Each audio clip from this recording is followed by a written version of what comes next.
बच्चों, आज हम कक्षा 6 मेधा पुस्तक का पाठ 1 जो कि एक कविता है, आ रही रवि की सवारी पढ़ने जा रहे हैं। इसके कवि हरिवंश राय बच्चन जी हैं।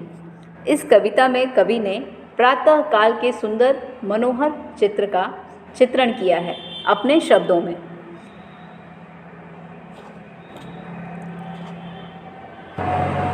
जिस प्रकार प्रातः काल के समय सूर्य भगवान निकलते हैं, चारों ओर का वातावरण ही बदल जाता है, रात दिन में परिवर्तित होने लगता है और जो आसपास सूर्य भगवान के आसपास का क्षेत्र होता है वो लालिमामय हो जाता है। प्रस्तुत कविता में कवि ने उदय होते सूरज की तुलना राजा की सवारी से की है। कवि ने इस पावन बेला में प्रकृति में होने वाले सुंदर परिवर्तन का मनोहर चित्रण प्रस्तुत किया है।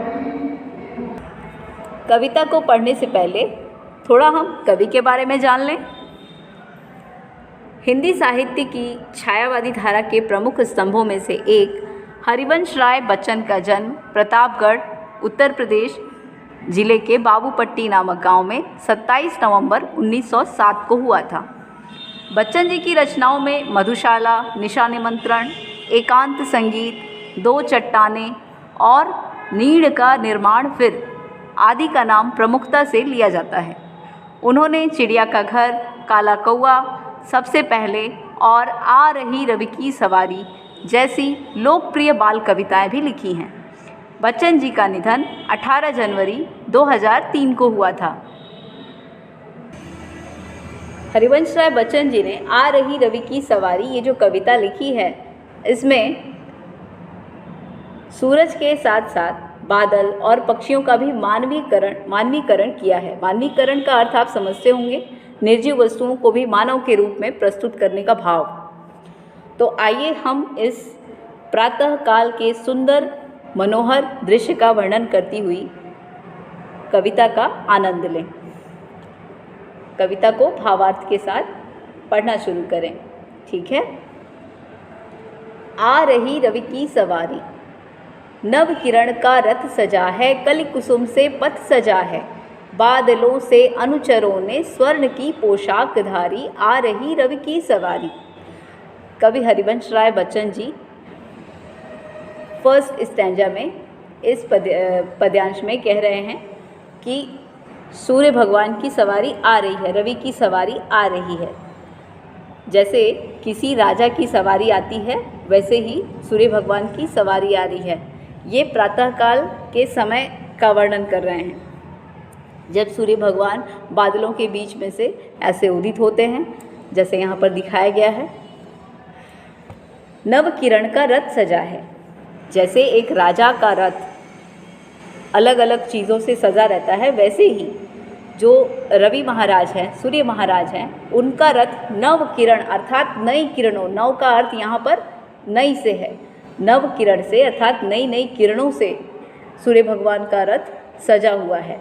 कली कुसुम से पथ सजा है, इनका पथ अर्थात रास्ता, कली और कुसुम अधखिले फूल जो होते हैं उन्हें हम कली कहते हैं, कुसुम खिले हुए फूलों को कहते हैं। कली कुसुम से उनका पथ सजा हुआ है। बादलों से अनुचरों ने, अनुचर अर्थात सेवक होता है, जो सूर्य के आसपास ये बादल हैं, इन्हीं को कवि ने अनुचर कहा है। बादलों से अनुचरों ने, ये बादल जो है सूर्य के अनुचर, उन्होंने स्वर्ण की पोशाक धारी। जैसे सूर्य भगवान निकलते हैं तो वहाँ आसपास का क्षेत्र लालिमामय हो जाता है, तो ऐसा लगता है इस समय कि ये जो अनुचर हैं, इनके बादल, सूर्य भगवान के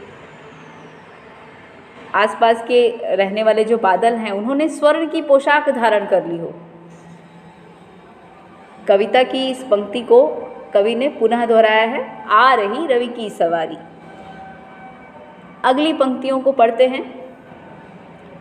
विहग बंदी और चारण, गा रही है कीर्ति गायन, छोड़कर मैदान भागी तारकों की फौज सारी, आ रही रवि की सवारी। कवि कह रहे हैं, जिस प्रकार राजा की सवारी आते ही जो स्वागत करने वाले होते हैं वो कुछ ना कुछ गीत गाने लगते हैं, वैसे ही रवि महाराज की सवारी को आते ही जो जितने भी पक्षी हैं वो खुशी के मारे कोई ना कोई गीत गाने लगते हैं। इन पक्षियों को ही बंदी और चारण कहा गया है।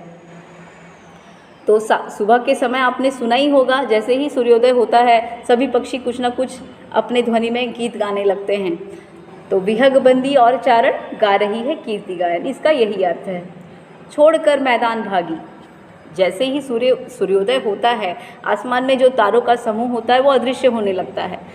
इसी के लिए कविता ने लिखा है छोड़कर मैदान, कवि ने लिखा है छोड़कर मैदान भागी तारकों की फौज सारी, आ रही रवि की सवारी। कविता की अंतिम पंक्तियों को पढ़ते हैं।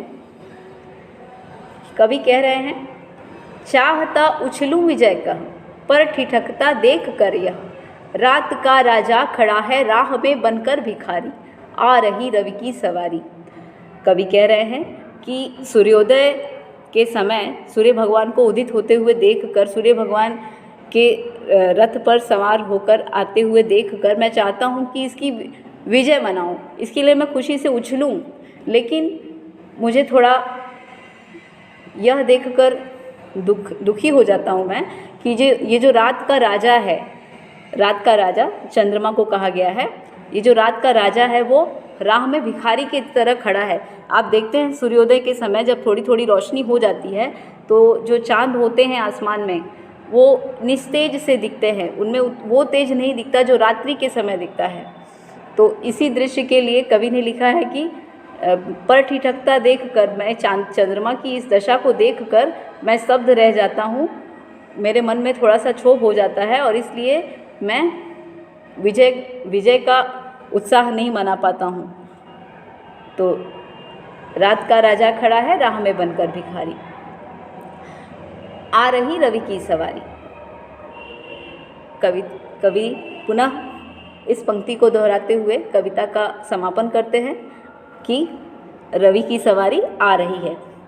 तो आशा है कि आपको ये कविता समझ में आई होगी। धन्यवाद।